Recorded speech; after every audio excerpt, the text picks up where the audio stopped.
हमर मयारू छत्तीसगढ़ के नाम जगावो जी।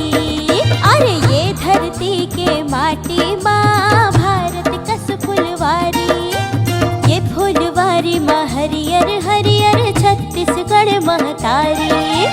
ये फुलवारी ला सुघर बारी ला चलो सजावो जी। हमर मयारू छत्तीसगढ़ के नाम जगावो जी। हमर मयारू छत्तीसगढ़ के नाम जगावो जी।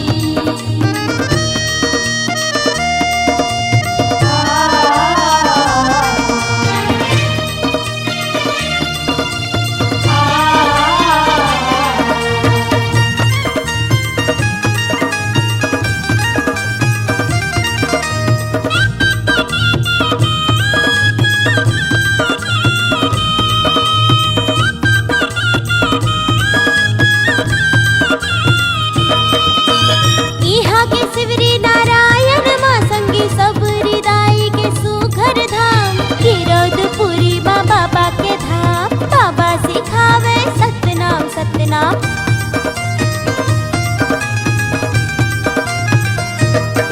हाँ इहाँ के शिवरी नारायण माँ संगी सबरी दाई के सुघर धाम, गिरौदपुरी माँ बाबा के धाम, बाबा सिखावे सतनाम सतनाम। गिरौदपुरी माँ बाबा के धाम, बाबा सिखावे सतनाम सतनाम। शिवरी नारायण गिरौदपुरी के दरस करावो जी।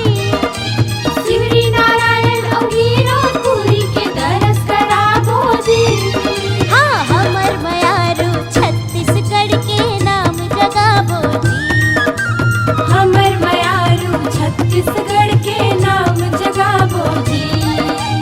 ये धरती के माटी माँ भारत कस फुलवारी, ये फुलवारी माँ हरियर हरियर छत्तीसगढ़ महतारी।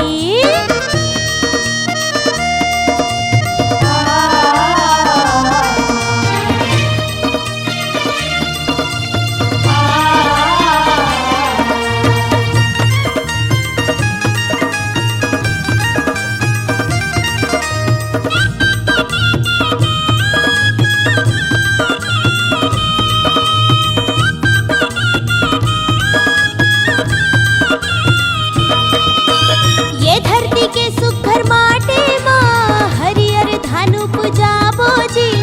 आवरे संगी जुर्मिल के पंथी कर्मा दरिया गाबो जी।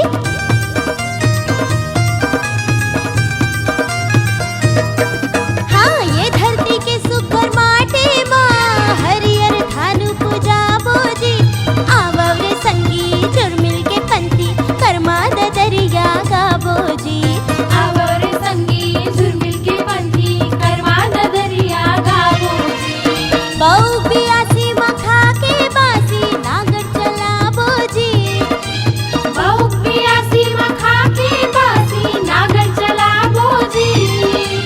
हमर मयारू छत्तीसगढ़ के नाम जगाबो जी। हमर मयारू छत्तीसगढ़ के नाम जगावो जी। ये धरती के माटी माँ भारत कस फुलवारी, ये फुलवारी माँ हरियर हरियर छत्तीसगढ़ महतारी। ये फुलवारी ला सुघर बारी ला चला सजाबो जी। हमर मयारू छत्तीसगढ़ के नाम जगाबो जी। हमर मयारू छत्तीसगढ़ के नाम जगावो जी। हाँ हमर मयारू छत्तीसगढ़ के नाम जगाबो जी। अरे हमर